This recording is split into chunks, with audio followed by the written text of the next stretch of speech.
పొన్నగంటి కూర ఫ్రై రెసిపీని ఈరోజు మీతో షేర్ చేసుకుంటున్నానండి. నమస్తే, నేను Harinmani. Welcome back to our channel Harinmani's kitchen. దీనికోసం పొన్నగంటి ఆకును తీసుకున్నానండి. మీకు మొన్న పొన్నగంటి కూర పప్పు చూపించాను కదా, అలాగే ఆకంతా తీసుకుని రెడీ చేసుకున్నాను. ఇప్పుడు ప్యానంలో ఆయిల్ వేడెక్కిన తర్వాత ఆవాలు, శనగపప్పు, మినపప్పు వేసుకున్నాను. ఇవి కాస్త చిటపటలాడిన తర్వాత కాస్త జీలకర్ర వేసుకోవాలి. నేను కాస్త ఎక్కువ వేసుకుంటానండి జీలకర్ర.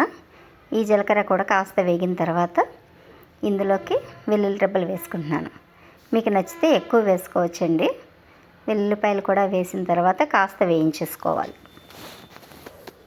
మరి ఎక్కువగా వేగిపోకూడదండి వెల్లుల్లిపాయలు, అందుకనే కాస్త లేటుగానే వేసాను. ఇందులోనే ఎండుమిర్చి, కరివేపాకు వేసేసిన తర్వాత అవి కూడా బాగా వేగిన తర్వాత ఇప్పుడు పొన్నగంటి కూరనంతటిని వేసేసుకోవాలి.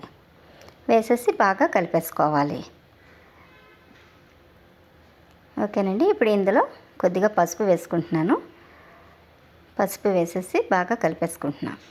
ఆకుకూర ఏదైనా సరే సాల్ట్ మాత్రం తొందరపడి ఎక్కువ వేసుకోకండి, ఎందుకంటే ప్రతి ఆకుకూరలోని కాస్త సాల్టీనెస్ ఉంటుంది. ఓకే, ఒక హాఫ్ స్పూన్ వరకు నేను సాల్ట్ వేసాను. ఆకుకూర ఉడికిన తర్వాత చాలా తక్కువగా అవుతుంది కదండి, దాన్ని బట్టి మనం సాల్ట్ కూడా లాస్ట్లో వేసుకోవచ్చు. కానీ ఈ పొన్నగంటి కూరకి తొందరగా మగ్గాలంటే ఉప్పు, పసుపు వేసుకుని మగ్గించుకోవాలి. మిగతా ఆకుకూరలో తొందరగా ఉడికిపోదు. ఇప్పుడు మూత పెట్టి స్టవ్ని సిమ్లో పెట్టేసి ఉడికించుకున్న మధ్య మధ్యలో కలుపుకోవాలండి. చూసారుగా అందులో వాటర్ వచ్చేసింది. వాటర్ తోటే ఆకుకూర అంతా ఉడికిపోయింది. ఇంకాస్త బాగా ఫ్రై అయితే టేస్ట్ బాగుంటుంది. ఓకేనండి, రెడీ అయిపోయింది పొన్నగంటి కూర ఫ్రై. ఈ రెసిపీ కనుక మీకు నచ్చినట్లయితే మీరు కూడా మీ ఇంట్లో ట్రై చేసి ఎలా ఉందో కామెంట్ చేయండి. నచ్చితే లైక్ చేయండి, అలాగే నా వీడియోని షేర్ చేయండి. మరిన్ని రుచికరమైన వంటల కోసం నా ఛానల్ సబ్స్క్రైబ్ చేసుకుని నోటిఫికేషన్స్ ఆన్లో ఉంచుకోండి. Thank you for watching.